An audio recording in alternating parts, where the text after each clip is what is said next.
ಕನ್ನಡ ರಾಜ್ಯೋತ್ಸವದ ವಿಶೇಷ ಉಚ್ಚಂಗಿ ದುರ್ಗ ಕೇವಲ ಒಂದು ಕೋಟೆಯಲ್ಲ, ಅದು ಕನ್ನಡ ನಾಡಿನ ಅಸ್ಮಿತೆಯ ತಾಣ.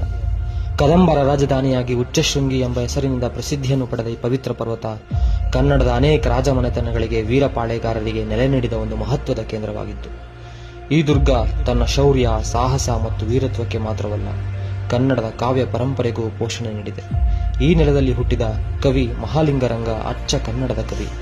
ಕ್ರಿಸ್ತಶಕ 17ನೇ ಶತಮಾನದ ಸುಮಾರಿಗೆ ಬದುಕಿದ್ದ ಈ ಕವಿ ಕನ್ನಡದ ಹೃದಯದಿಂದ ಕನ್ನಡ ಭಾಷೆಯ ಅಭಿಮಾನವನ್ನು ಕಾವ್ಯ ರೂಪದಲ್ಲಿ ಮೂಡಿಸಿದವರು.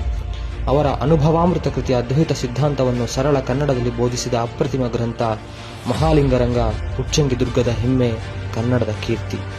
ಅವರ ಸಾಲುಗಳನ್ನು ಕೇಳಿದರೆ ನಿಜಕ್ಕೂ ಮೈರೋಮಾಂಚನವಾಗುತ್ತದೆ.